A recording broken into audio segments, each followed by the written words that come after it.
अस्सलाम वालेकुम, मैं हूं शाहजेब खानजादा। पाकिस्तान की हुकूमत ने एक और बड़ा फैसला किया है जिससे पाकिस्तान की मईशत पर, आने वाले दिनों में महंगाई पर, उसकी वजह से शरह सूद पर और फिर टैक्स रेवेन्यू पर बहुत दूर रस असरात होंगे। आलमी मंडी में तेल की कीमतों में मुसलसल कमी के बाद ये तवक्को जाहिर की जा रही थी कि मुल्क में पेट्रोलियम मसनूआत की कीमतों में बड़ी कमी की जाएगी। इस हवाले से ओगरा ने भी पेट्रोलियम मसनूआत की कीमतों में कमी की तजवीज़ दी और अब से कुछ देर पहले हुकूमत ने पेट्रोलियम मसनूआत की नई कीमतें जारी कर दी हैं। ओगरा ने तजवीज़ दी थी कि पेट्रोल की कीमत में 20 रुपए फी लीटर की कमी की जाए, मगर पेट्रोल की कीमत में 15 रुपए फी लीटर की कमी कर दी गई है। इसी तरह ओगरा ने तजवीज़ दी थी कि हाई स्पीड डीजल की कीमत में 33 रुपए फी लीटर की कमी की हो, हुकूमत ने 27 रुपए फी लीटर कमी कर दी है। ओगरा ने तजवीज़ दी कि केरोसिन ऑयल की कीमत में 44 रुपए की कमी की जाए, हुकूमत ने 30 रुपए की कमी कर दी है। लाइट डीजल की कीमत में 24 रुपए की कमी की तजवीज़ दी गई थी, 15 रुपए की कमी कर दी गई है। अब तज्जियाकार कह रहे हैं टॉप लाइन सिक्योरिटीज के मुताबिक इससे महंगाई पर खातिर खा असर पड़ेगा। आने वाले दिनों में पाकिस्तान की महंगाई की शरह 8% तक गिर सकती है, जिसकी वजह से शरह सूद जो पहले ही सिंगल डिजिट में आ गई है उसमें आने वाले दिनों में मजीद कमी की तवक्को की जा सकती है। साथ साथ अब जो बड़ा खतरा पैदा होगा, पहली मुआशी एक्टिविटी हो नहीं रही है, क्या हुकूमत ने ओगरा की तजवीज़ से जो ज़रा कम इस वक्त कीमतों में कमी की है उससे अपने जो टैक्स महसूलात हैं लेवी बढ़ाकर उसकी कमी पूरी कर लेगी, नहीं कर पाएगी? इस सब पर बात करेंगे। माहिर मईशत खुर्रम शहजाद हमारे साथ मौजूद है। खुर्रम शहजाद, बहुत शुक्रिया। खुर्रम, तकरीबन 10 रुपए की कमी हो तो 15 अरब रुपए का फर्क पड़ता है टैक्स रेवेन्यू पर। 20 रुपए की कमी से तकरीबन महीने का 30 अरब रुपए। ये जो कमी की है इससे हुकूमत के टैक्स महसूलात मुस्तहकम रहेंगे, महंगाई में कमी आ जाएगी। ये सही फैसला है या हुकूमत ज्यादा कमी कर सकती थी या बेहतर था थोड़ी कम कमी करती? आप कैसे देख रहे हैं सूरत हाल को? जी देखें, इसमें गवर्नमेंट ने जो एक्ट किया है ये थोड़ा सा बैलेंसिंग एक्ट कहा जा सकता है, क्योंकि देखिए जो ओगरा ने रेकमेंड किया था उससे 70% यानी कि उसका 70% गवर्नमेंट ने पास ऑन किया है, 30% अपने पास रखा है। अब मैं आपको बताता हूँ कि महंगाई की शरह में किस तरह से कमी हो सकती है। देखिए महंगाई में इससे किस तरह से कमी होगी, इसके दो इम्पैक्ट होते हैं। ऑयल प्राइसेस जब भी नीचे आती हैं या ऊपर जाती हैं, एक डायरेक्ट इम्पैक्ट होता है जिससे ट्रांसपोर्टेशन कॉस्ट वगैरह कम होती है एक आम सारिफ की, और उसके जो है वो पेट्रोलियम प्रोडक्ट प्राइसेस कम होने की वजह से, पेट्रोल में कमी की वजह से उसको कॉस्ट कम मिलती है। दूसरी तरह किस तरह से होता है, उसका इनडायरेक्ट इम्पैक्ट होता है, यानी कि जो अशिया खुर्दनोश होती हैं या जो भी अशिया मुल्क में बनती हैं उनकी एक ट्रांसपोर्ट जो है वो होती है, उसकी एक कॉस्ट होती है, उसमें कमी आ जाती है। फिर उसकी मैन्युफैक्चरिंग कॉस्ट में भी एनर्जी का काफ़ी हिस्सा होता है, उसमें भी कमी आती है। तो दो हिस्से हो गए। अब मैं आपको बताता हूँ जितना कम किया गया है इसका एग्जैक्ट इम्पैक्ट कितना आ सकता है आने वाले महीनों में। देखिए इस वक्त आपकी महंगाई की शरह जो चल रही है तकरीबन 10.10% चल रही है, 10% के करीब आप समझ लें। ये जो कमी की गई है ये 26% ऑन एवरेज की गई है, यानी कि जो प्राइसेस थी इससे एक महीना पहले और अब जो नीचे की गई है ये 26% कमी है। 26% का मतलब ये है कि तकरीबन 2.6%, तकरीबन आप 3% कह लें, महंगाई की शरह में कमी हो सकती है, यानी कि 10% से महंगाई की शरह गिर के 7-7.25% पे जा सकती है, जो कि एक बहुत बड़ा डिक्लाइन होगा आने वाले दिनों में। लेकिन इसमें गवर्नमेंट को मेक श्योर करना होगा कि जो प्राइस पास ऑन की गई है 70% तक जो रिकमेंड किया गया था ओगरा ने उसका 70% किया है, तो उसको एक आम सारिफ तक फ़ायदा मिलना चाहिए, प्राइस कंट्रोल होना चाहिए, प्राइस चेक होना चाहिए, अदरवाइज इसका फ़ायदा नहीं होगा। और इस वक्त आप जो टैक्स महसूलात है उसमें ज़ाहिर है बहुत ज़्यादा तेज़ी से कमी आ रही है। आपको लगता है इसमें जो गुंजाइश है वो टैक्स महसूलात जो IMF की कंडीशंस है वो भी हुकूमत पूरी करने में कामयाब हो जाएगी? ज़ाहिर उसमें काफ़ी रिलीफ भी मिल रहा है, वो गुंजाइश भी हुकूमत ने रखी है जितनी कीमतें कम की हैं उसके बाद? देखिए अब मैं आपको बिल्कुल ये बहुत रेलेवेंट क्वेश्चन है। रेवेन्यू का इम्पैक्ट मैं आपको बताता हूँ कितना हो सकता है। देखिए गवर्नमेंट इससे पहले जो अभी तक ऑयल प्राइसेस जो है गिरी और उस पर जो petroleum levy plus sales tax, देखिए सेल्स टैक्स जो है पेट्रोलियम लेवी के ऐड होने के बाद लगता है, तो उस पर ही इम्पैक्ट जो है डबल होता है या फिर कम हो जाता है। अभी गवर्नमेंट पर मंथ जो एक एस्टिमेट के हिसाब से पैसा ले रही थी, जो गवर्नमेंट के पास जा रहा था डिक्लाइन से पहले, तकरीबन 50 अरब रुपए पर मंथ जा रहा था। गवर्नमेंट ने जो अभी पास ऑन किया है वो 22 रुपए on average Shahzeb pass on किए हैं। 22 रुपए ऑन एवरेज का मतलब ये है कि 1 रुपये अगर पास ऑन करती है गवर्नमेंट पेट्रोलियम प्रोडक्ट लेवी में, तो तकरीबन 1.5 बिलियन रुपीस का फर्क पड़ता है पर मंथ। इसी को आप अगर एक्सट्रापलेट करें, यानी कि 22 रुपये अगर कमी हुई है पेट्रोलियम प्रोडक्ट प्राइसेस में, तो जो रेवेन्यू इम्पैक्ट आएगा जो पास ऑन गवर्नमेंट ने किया है वो 34 अरब रुपए का पर मंथ है।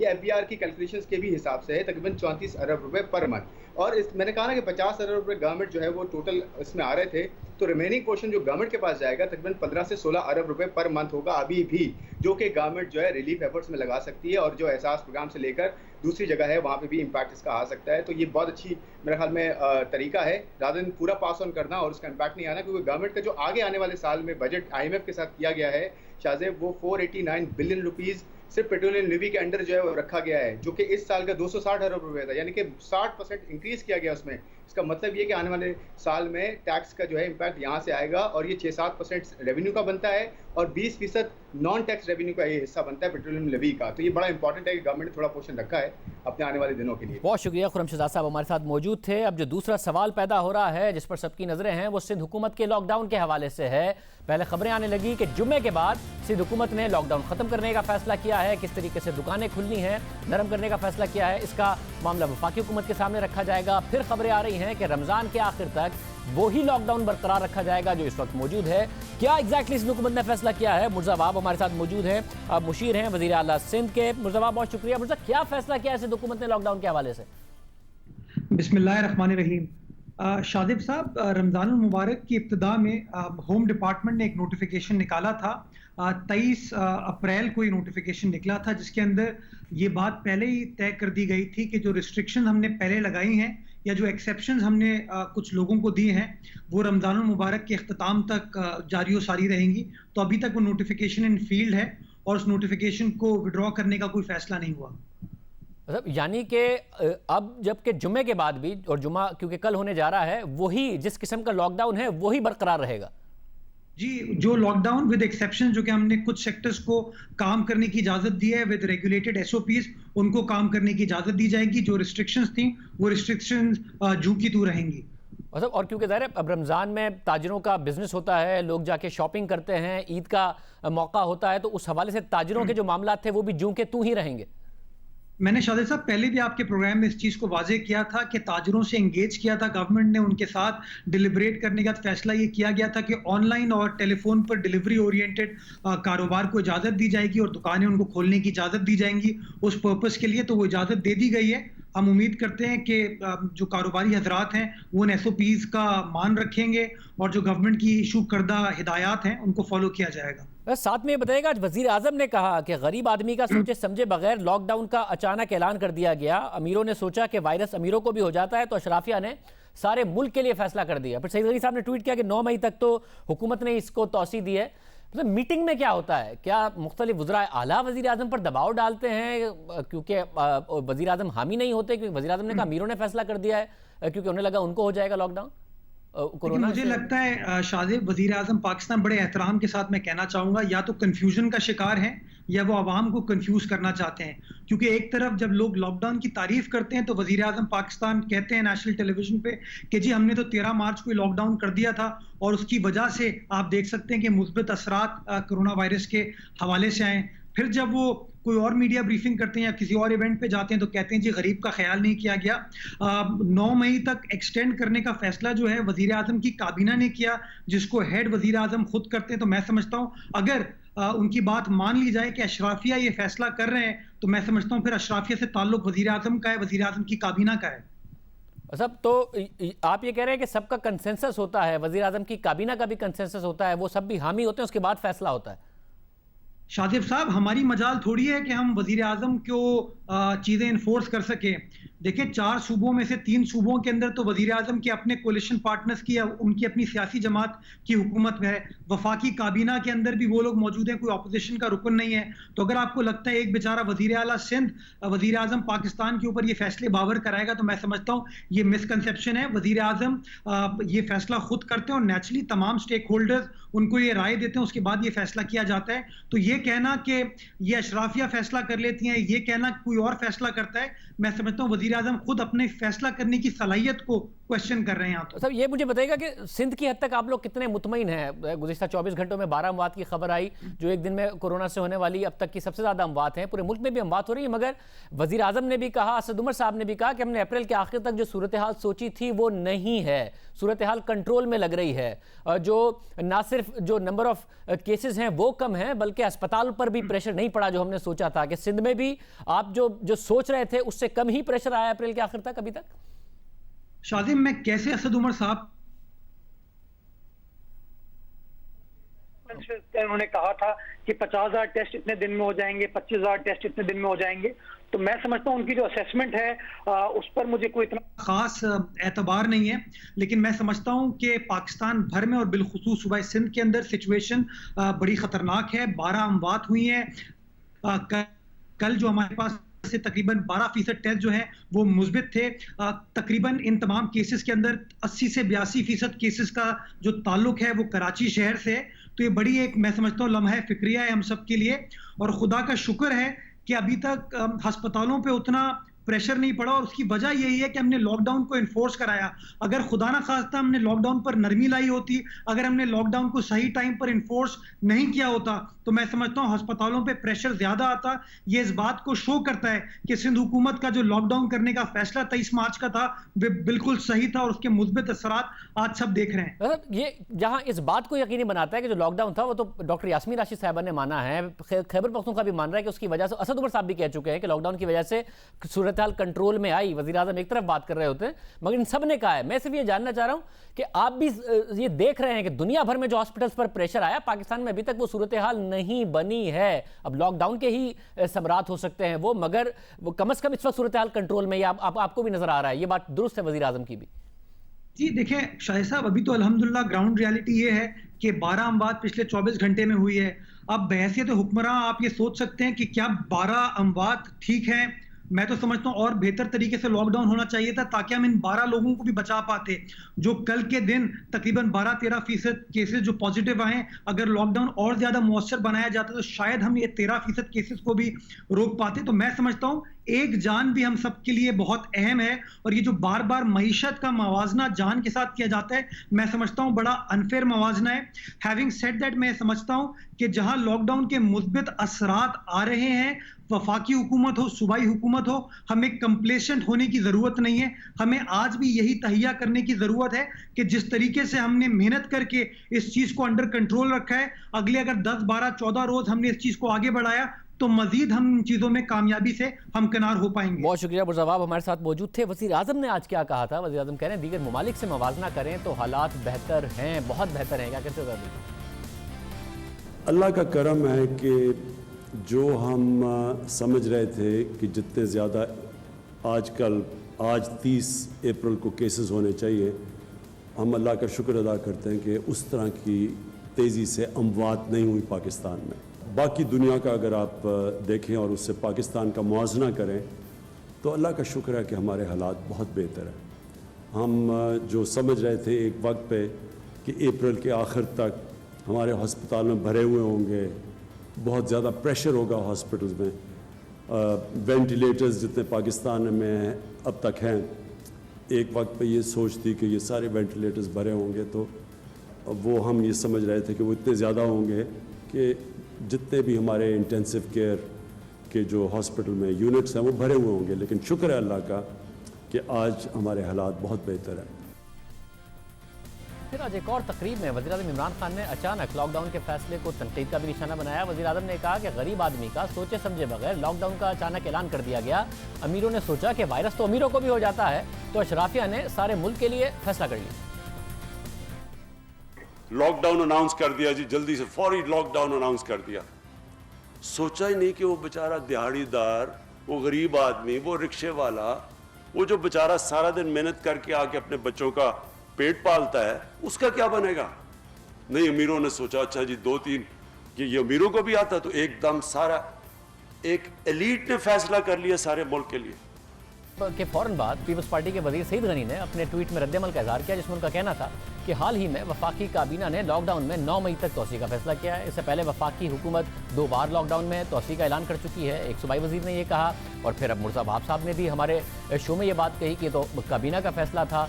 वज़ीर-ए-आज़म कह रहे हैं गरीबों का सोचे समझे बगैर अशराफिया ने फैसला कर लिया। हालांकि वज़ीर-ए-आज़म इमरान खान माजी में लॉकडाउन के नताइज की तारीफ भी करते आए हैं। जब ये तनकीद हो रही थी कि देर से फैसला किया तो वज़ीर-ए-आज़म ये कहकर दिफा करते रहे कि देर से फैसला नहीं किया, सिर्फ 26 केसेस थे तभी हमने लॉकडाउन कर दिया, यानी जल्दी लॉकडाउन का क्रेडिट ले रहे थे। हमारा लॉकडाउन कामयाब क्यों हुआ अब तक जितना भी हुआ है?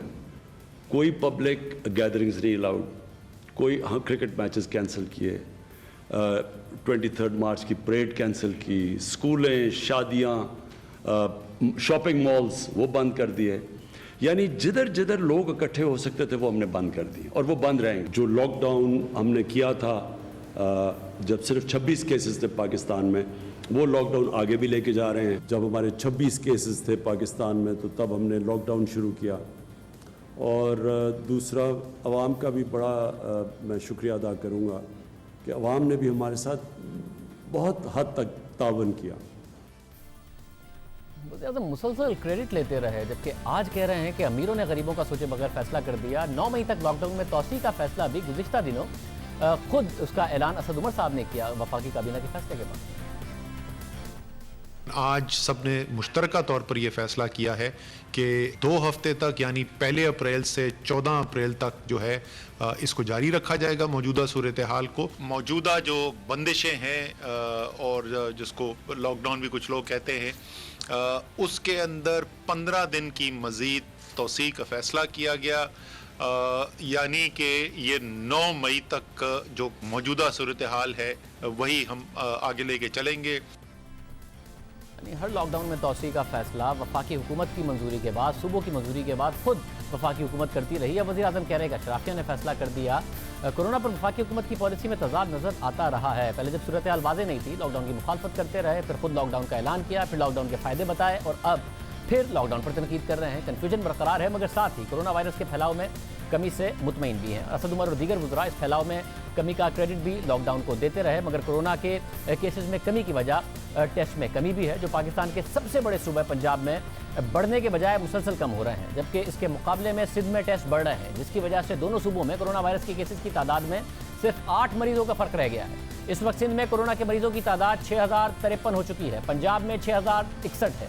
इसी तरह मुल्क भर में अब तक 1,74,160 टेस्ट किए गए हैं, जबकि 24 घंटों में 8,249 टेस्ट किए गए हैं। हालांकि अप्रैल के आखिर तक हुकूमत ने दावा किया था कि 20 से 25 हज़ार रोज़ाना टेस्ट होंगे, उसका 1/3 इस वक्त टेस्ट हो रहे हैं। 8 से 8.5 हज़ार टेस्ट हो रहे हैं। मुसलसल हुकूमत दावे करती रही अप्रैल के आखिर तक टेस्ट की तादाद बढ़ाने की। हमने 22 अप्रैल को अपने प्रोग्राम में कमांड एंड कंट्रोल सेंटर के सरबराह असद उमर से पूछा कि तो उन्होंने कहा कि टेस्ट के हवाले से गाइडलाइन तैयार की जा रही हैं, अगले 1 हफ्ते में रोज़ाना 20,000 टेस्ट का अदब हासिल कर लेंगे। टेस्ट की सलाहियत है तो टेस्ट में इजाफा क्यों नहीं हो रहा? क्योंकि वो नहीं हुआ। खासतौर पर पंजाब में गुज़िश्ता 3 दिनों के हुकूमती डेटा का जायज़ा लें तो उसके मुताबिक 27 अप्रैल को पंजाब में 1,795, सिंध में 2,733 टेस्ट हुए। 28 अप्रैल को पंजाब में 2,390 और सिंध में 4,112 टेस्ट किए गए। और फिर 29 अप्रैल इसलिए अहम है कि डॉक्टर यास्मीन राशिद साहिबा ने हमारे प्रोग्राम में कहा था कि अब टेस्ट ज़्यादा होना शुरू हो जाएंगे, मगर 29 अप्रैल को पंजाब में 2,295 और सिंध में 3,792 टेस्ट किए गए। जबकि 28 अप्रैल के हमारे प्रोग्राम में वज़ीर सेहत पंजाब यास्मीन राशिद ने कहा था कि पंजाब में कल से कोरोना वायरस की टेस्टिंग में इजाफा हो जाएगा। मैंने ये कहा था कि हम सैम्पलिंग करने लगे हैं, लेकिन कम्युनिटी सैम्पलिंग करने लगे हैं, लेकिन उसके अंदर थोड़ी सी ताख़ीर इसलिए आई कि हमारे साथ कुछ हमारे एक्सपर्ट्स हैं, पाकिस्तानी एक्सपर्ट्स हैं, और उन्होंने कहा कि ये जो हम सैम्पलिंग करने लगे हैं इसको थोड़ा सा बेहतर कर लें और इसका बेहतर तरीका इख्तियार कर लें, ताकि वो हमें आइंदा के लिए बहुत अच्छी किस्म की नॉलेज दे सकेगी about how to manage this lockdown. तो उसके ऊपर फिर नेचुरली वो दोबारा उस पर कुछ काम किया गया। अब इंशाल्लाह हम कल से शुरू करने लगे हैं, और कल क्योंकि अब कम्युनिटी सैम्पलिंग होगी, हमारा इरादा है कि इंशाल्लाह इस हफ्ते के अंदर अंदर पूरी कोशिश कर रहे हैं कि जो जैसे रूटीन के जो टेस्ट हो रहे हैं उसके अलावा हम पूरी कोशिश करेंगे कि तकरीबन 12,000 से ज़्यादा टेस्ट इस हफ्ते के अंदर हो जाएं।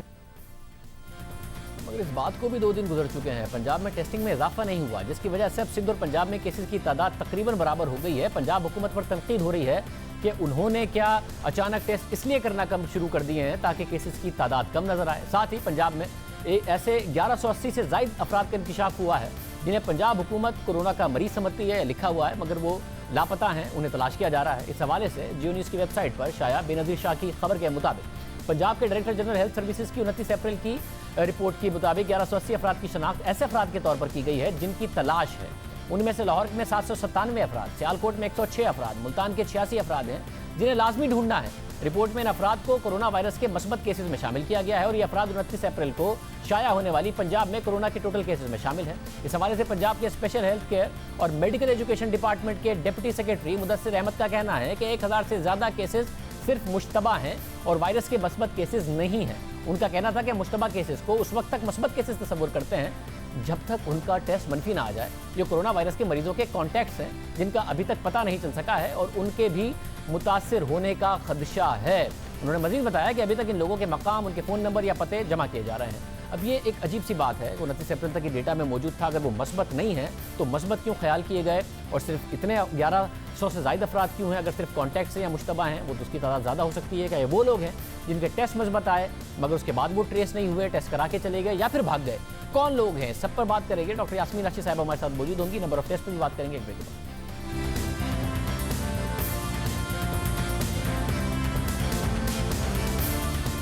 वज़ीर सेहत पंजाब डॉक्टर यास्मीन राशिद साहब हमारे साथ मौजूद हैं। डॉक्टर साहब बहुत शुक्रिया। डॉक्टर साहब आपने परसों कहा था कि कल से बेहतर हो जाएगी टेस्ट की तादाद, नहीं हुई। मुसलसल सवाल उठ रहा है कि क्या पंजाब जानबूझकर कम टेस्ट कर रहा है जबकि सलाहियत है? असल में शाहजेब आप बिल्कुल सही कह रहे हैं। बहुत ये जो सवाल बार बार आ रहा है वो ये है कि जो क्या कहते हैं टेस्ट है वो आप बिल्कुल ठीक कह रहे हैं कि कम हो रहे हैं। आज के दिन में हमने 2295 टेस्ट किए हैं और हमने तादाद बढ़ा के 4 से 5000 पे लेके जानी थी। पर परसों जो मैंने आपको बात बताई थी एग्जैक्टली वही बात है कि हमें वो दोबारा से अपना वो सारा जो सैम्पलिंग करनी थी उसको दोबारा रीडिज़ाइन करना पड़ा, जिसकी वजह से डिले हुई। एक जो बहुत बड़ी वजह है वो ये थी कि इससे पहले हमारे पास बहुत बड़ी तादाद उन लोगों की थी जो तबलीगी इज्तिमा के लोग थे, ज़ायरीन के थे, जिनके टेस्ट हो रहे थे और फिर बार बार भी टेस्ट जब ताकि 2 नेगेटिव टेस्ट हों तो घर जाएं। तो हमारी अच्छी खासी तादाद, आपको पता है बीच में 3000 प्लस पे भी हम गए थे। लेकिन इंशाल्लाह कल से, क्योंकि आज जैसे सैम्पलिंग शुरू हो गई है, मीडिया हाउसेस की सैम्पलिंग शुरू हो गई है, पुलिस लाइन्स की सैम्पलिंग शुरू हो गई है, इसी तरीके से हम अपने जो हेल्थ केयर वर्कर्स हैं उनकी सैम्पलिंग करने लगे हैं, इंडस्ट्री की सैम्पलिंग करने लगे हैं। अब इंशाल्लाह कल से हम उम्मीद रखते हैं कि number of test are going to be increased exponentially. और इस वक्त भी आज के दिन के लिए अगर मैं बताऊं तो 80,000 टेस्ट जो है वो पंजाब कर चुका है। वो कंपैरेटिवली अच्छी बड़ी तादाद टेस्ट की है। सर बिल्कुल पहले किए मगर जब लॉकडाउन नरम किया उसके बाद नहीं किए। क्या इस वजह से है कि जी करेंगे तो बहुत बड़ी तादाद अगर आ गई तो ये ना हो कि लॉकडाउन नरम करने की वजह से हुआ है, इसकी वजह से आपने कम कर दिए? क्योंकि आपको नजर आया कि वैसे ही वायरस पाकिस्तान में अभी तक कम लोगों को मुतासिर कर रहा है, नजर आ रहा है कि क्रिटिकल भी कम है, अस्पतालों पर भी दबाव नहीं पड़ा, तो बेहतर है फिर कम ही करें। लग रहा है शायद पाकिस्तान में इम्यूनिटी लोगों की बेहतर है या कोई और वजह जो अभी तक नहीं पता।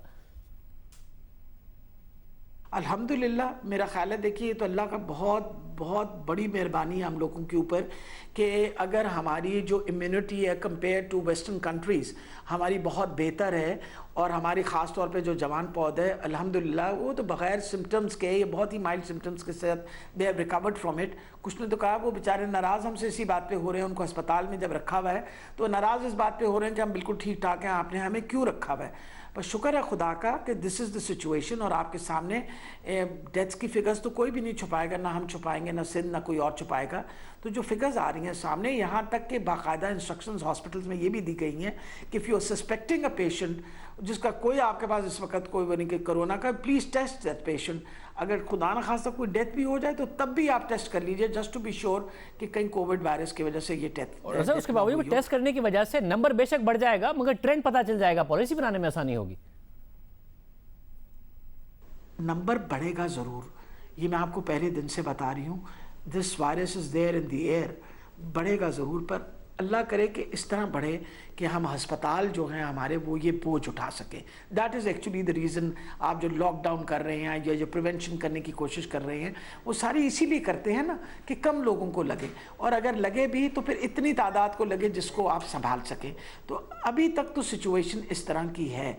आइंदा अगले 10 दिन में क्या होता है मेरे लिए बहुत बड़ी प्रेडिक्शन देना तो मुश्किल होगा। आई एम होपफुल इंशाल्लाह सिचुएशन जो है वो स्टेबल ही रहेगी। और डॉक्टर साहब ये बेनज़ीर शाह साहबा की स्टोरी है जियो न्यूज़ के लिए, वो ये कहती तकरीबन 1180 केसेस सस्पेक्टेड भी हैं, टू बी ट्रेस्ड भी हैं और जिस कॉलम में वो लगे हुए हैं, लिखे हुए थे 29 अप्रैल तक, वो पॉजिटिव भी हैं कोरोना के। ये क्या मामला है? क्या लोग टेस्ट करा के मिले नहीं, बाद में फिर ये टेस्ट मस्बत आया था? क्या मामला है ये? नहीं, देखिए मेरी इतला के मुताबिक जितने लोग हैं वो सारे ट्रेस्ड हैं, और ट्रेसिंग आप कॉन्टैक्ट्स की करते हैं। You need to trace the contacts because you need to test those people जो लोगों के कॉन्टैक्ट्स हैं। तो आई डोंट नो ये किस तरह का मिसनोमर है। हमारे पास जितने मरीज इस वक्त जिनको आइडेंटिफाई किया है, जो पेशेंट प्राइवेट लैब तक में आइडेंटिफाई हो जाता है, उसकी इंफॉर्मेशन गवर्नमेंट के पास उसी वक्त आ जाती है। Choices have been given. हाँ, ये ज़रूर किया गया है कि सबको अस्पताल में नहीं रखा गया। देयर आर सर्टेन एरियाज जहाँ जो लोग जो थे एसिम्प्टोमेटिक थे उनको क्वारंटीन करके अलहदा आइसोलेशन में रख दिया गया है। फॉर एग्जांपल जहाँ हमारे पास उस तरह की सहूलतें थी, जहाँ फील्ड हॉस्पिटल में उनको वहाँ रखा गया। तो आई एम नॉट श्योर किस 1100 की बात करें। हमारे पास every patient tracing is done. अगर आप मरीज को ट्रेस ना कर सके तो आपने उसका कैसे टेस्ट किया, फिर टेस्ट की रिपोर्ट कैसे आई, ये तो देखें कहना बड़ा मुश्किल है। आप जो उनके कॉन्टैक्ट्स हैं उनको ज़रूर आप ट्रेस करते हैं, because we want to find out all their contacts, और उनके कॉन्टैक्ट्स की टेस्टिंग करना बहुत ज़रूरी है। जैसे एक फैमिली के अंदर आपको पता है, पिछले दिनों भी आपने देखा है कि फैमिलीज़ हॉस्पिटल्स आ रही हैं, जहाँ एक बंदा इन्फेक्ट हुआ, उसने अपने बाकी घर वालों को इन्फेक्ट किया, फिर हमें उन घर वालों को भी अस्पताल में लाना पड़ा। So contact tracing is the word I think that they might be miss, you know. तो वो दुरुस्त है, मगर जो लिस्ट है उसमें कोविड-19 पॉजिटिव केसेस के नीचे 1180 का नंबर लिखा हुआ है। लाहौर के 797, सियालकोट में 106, मुल्तान से 86 हैं। कहीं ऐसा तो नहीं है कि लोगों ने टेस्ट कराया, मस्बत है, उसके बाद ट्रेस नहीं हो रहे हैं, भाग गए कि हमें क्वारंटीन में ना रखना पड़े? कंसर्न पैदा हो जाता है कि पॉजिटिव केसेस तो नहीं है जो कि है, ऐसा तो नहीं है? मेरा ख्याल है भागा तो कोई नहीं है। जो एक दो भागते हैं उनके पीछे पुलिस भागनी शुरू कर देती है। अभी naturally we had one patient who ran away from उधर से एक्सपो सेंटर से, तो उसके पीछे तो police went and traced him. तो मेरा ख्याल है कि इस सिलसिले के अंदर the administration is extremely vigilant. तो ऐसी कोई बात नहीं है, लेकिन जिस तरह आपने अगर ये बात की कोई निशानदेही की है, मैं इसको दोबारा इन्वेस्टिगेट करके सारी डिटेल्स पता करके I share it with you the next time. तो बहुत बेहतर है। डॉक्टर साहब, आखिर में, क्योंकि आप खुद भी डॉक्टर हैं, ऐसे बयानात आ जाते हैं लीडरशिप की तरफ से कि अवाम नॉन सीरियस ना लेना शुरू कर दें। आपका अभी भी यही पैगाम है कि जो भी मामला है अभी नहीं पता कि कब मुतासरीन क्यों हैं, इसलिए एहतियात करें।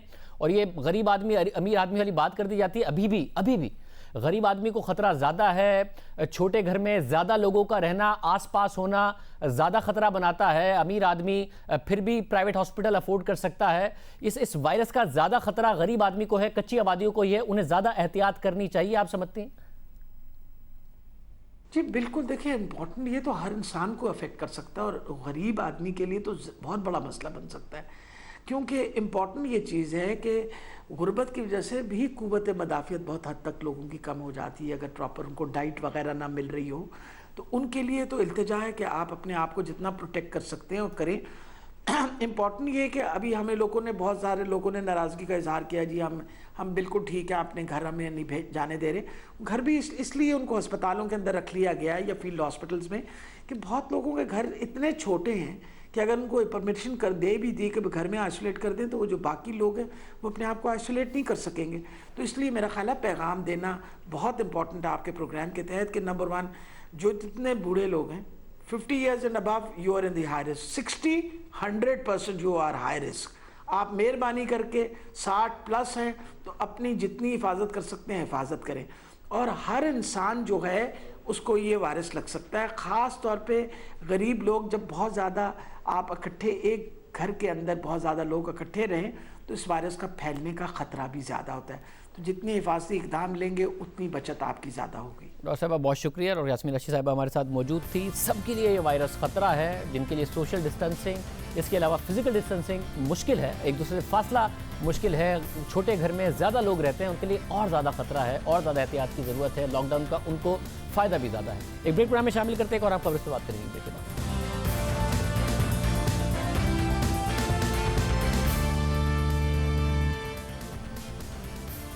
शुगर कमीशन ने 25 अप्रैल को रिपोर्ट जमा कराना थी, मगर रिपोर्ट तैयार नहीं हुई, जिसके बाद हुकूमत ने कमीशन को 3 हफ्ते की मजीद मोहलत दी। और जिसके बाद अब शुगर कमीशन तहकीकात कर रहा है और कमीशन ने शुगर मिल्स मालिकान को तलब करने का फैसला किया है। जराये के मुताबिक आज कमीशन के इजलास में तजवीज़ दी गई कि शुगर मिल मालिकान और चीनी के कारोबार से वाबस्ता अफराद को तलब किया जाए, उनका मौक़िफ़ शामिल किया जाए, जिसके बाद कमीशन ने फैसला किया कि तमाम अहम शुगर मिल मालिकान को तलब किया जाएगा ताकि उनका मौक़िफ़ शामिल किया जाए।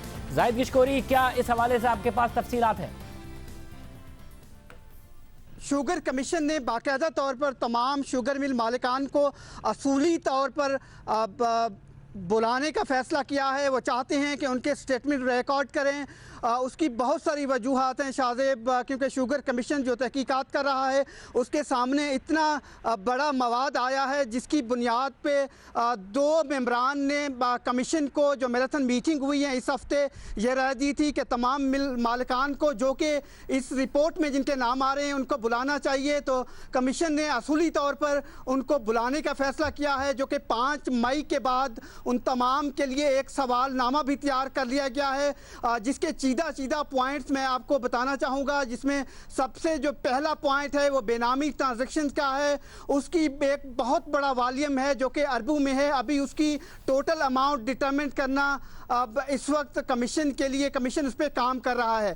दूसरी जो अनरजिस्टर्ड बायर्स हैं तकरीबन 50,000 से ज़्यादा हैं, उस पर उन्होंने सवालात करने हैं। तीसरी बड़ी बात जो कि चीनी की दरामद है और उस पर सब्सिडी के मामलात हैं। और साथ चौथा जो पॉइंट है, कुछ शुगर मिलों ने जो पावर यूनिट्स लगाए हुए हैं उस पर टैक्स के मामलात हैं। और 5वां जो पॉइंट है जो कि बहुत अहम पॉइंट है, जो security exchange commission of Pakistan से इन 9 शुगर मिलों के रिकॉर्ड वहाँ से रिकॉर्ड लिया गया है। इसके अलावा नैब से 3 शुगर मिलों के मामलात जो अंडर इन्वेस्टिगेशन थे, बिलखसूस एक शुगर मिल जिसकी इन्वेस्टिगेशन 2017 में बंद हो गई थी, उस पर अब मनी लॉन्ड्रिंग वगैरह के इल्ज़ामात थे।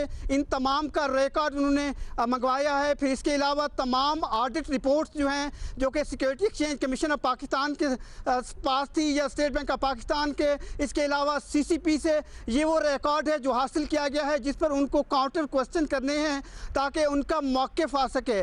इसके अलावा शाहजेब जो 9 तहकीकाती टीमें हैं, उन्होंने पाकिस्तान के मुख्तलिफ कोनों में जहाँ पर ये 9 शुगर मिलें वाक़ थी वहाँ पर उन्होंने रेड किए हैं, गाहे बगाहे वहाँ से रिकॉर्ड हासिल किया है। उनमें से चंद टीमों को एक बहुत बड़े चैलेंज का सामना है, बहुत मुश्किलात का सामना है, क्योंकि उनको जो मतलूब डेटा है वहाँ से हासिल नहीं हो पा रहा है। जो हमारी मालूमात हैं, हमारे ज़राए का ये बताना है कि आज भी एक रेड किया गया है, लेकिन तमाम शुगर मिल तो नहीं, कम अज़ कम 6 शुगर मिल ऐसी हैं जहाँ पर तमाम डेटा जो उनका IT का डेटा था, तमाम कंप्यूटर्स और सब कुछ जो था वो तब्दील कर दिया गया था।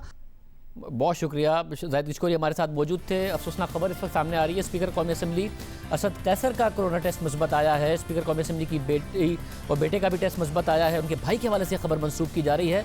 हमारे साथ अयाज अकबर यूसुफ मौजूद है। अयाज, बहुत शुक्रिया। अयाज, क्या बात हुई है आपकी, क्या इस हवाले से इतलात है? शायद मैंने उनके जो स्टाफ अफसर हैं शहरयार, उनसे भी बात होगी है। उन्होंने भी कंफर्म कर दिया है कि वो करंटीना में चले गए हैं। उनका जो टेस्ट उन्होंने आज करवाया था उसकी रिपोर्ट आई, वो पॉजिटिव निकल आए हैं। और उनके भाई अब्दुल वहीद से भी हमारा राब्ता हुआ है। उन्होंने भी कंफर्म किया है कि असद कैसर का भी कोरोना टेस्ट पॉजिटिव है। उनके एक बेटा और एक बेटी उनके भी पॉजिटिव आए हैं। और असद कैसर ने अपने ऑफिशियल पेज के ऊपर भी कंफर्म कर दिया है कि उन्होंने अवाम से अपील की है कि मेरे लिए दुआ भी करें। और उन्होंने अवाम से कहा कि आप भी हिफाजती तदाबीर इख्तियार करें और करंटीना में चले जाएं। मैं खुद भी करंटीना में जा रहा हूँ और मेरे लिए भी दुआ। और खैरियत से है वो भी, उनका बेटा बेटी भी बिल्कुल इस वक्त अलामात नहीं है, खैरियत से, तबीयत उनकी ठीक है? जी बिल्कुल, वो इस वक्त स्पीकर हाउस इस्लामाबाद में मौजूद हैं और करंटीना में चले गए हैं। उनके स्टाफ ने भी कंफर्म किया कि उन्होंने कहा कि मुझसे कोई बंदा राब्ता न रखे, लिहाजा मैं करंटीना में हूँ इस वक्त। और आज ये टेस्ट मेरा पॉजिटिव आया। उन्होंने स्टाफ जो उनके साथ ड्यूटी कर रहा है शाहजेब, उन्होंने भी कहा कि हम भी अभी जा रहे हैं अपने टेस्ट करवाने के लिए। उन्होंने कहा है कि जो स्टाफ उनके साथ ड्यूटी कर रहा है तमाम लोगों को एडवाइस की गई कि फौरी तौर पर अपने टेस्ट करवाएं। कौमी असम्बली का वो स्टाफ जो उनके साथ डायरेक्ट या इनडायरेक्ट पिछले दिनों में उनके साथ काम करता रहा है, जो फाइल्स मूव होती रही हैं। और जब उनके स्टाफ से हमने पूछा कि क्या कोई बैरूनी मुल्क कोई शख्स आया है उनसे मिलने, उन्होंने कहा जी वो सवाबी रेगुलर जाते रहे। और इस दौरान जब कोरोना के ये केसेस सामने आ रहे थे तो बड़े रेगुलरली वो अस्पताल का विजिट करते रहे। ये बताएगा कि कल तक वो ज़ाहिर मुख्तलिफ अराकीन असेंबली, मुख्तलिफ मीटिंग्स, क्या वो कल तक करते रहे हैं? क्योंकि सिर्फ उनके स्टाफ तक बात नहीं है, बाकी सबको भी अर्जेंटली ट्रेस करके फ़ौरन बता के टेस्ट किया जाए ताकि फैले ना। ये क्या उनकी मीटिंग सब चलती रही थी कल तक?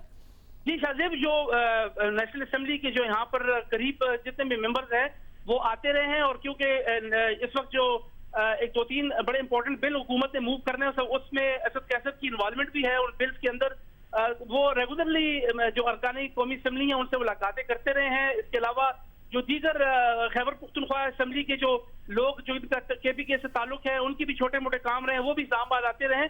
काफी लोगों के साथ उनका मेल जुल रहा है, और उनसे अभी उनके स्टाफ ने हमें बताया कि वो रेगुलरली अपने तमाम जो जितने भी मामलात जिंदगी थे वो उसी तरीके से कर रहे थे जिस तरीके से नॉर्मली करते हैं। सिर्फ कौमी असेंबली का इजलास नहीं था, बाकी स्पीकर ऑफिस में लोग आते जाते भी रहे हैं, अपना काम भी वो करते रहे, और जो फाइल वर्क है वो भी मुकम्मल तौर पर वो खुद ही बहुत शुक्रिया। बड़ा लाजमी होगा MPAs, MNAs, इसके अलावा वज़रा अगर कोई भी उनसे मिले हैं फौरी तौर पर उनका भी टेस्ट किया जाए।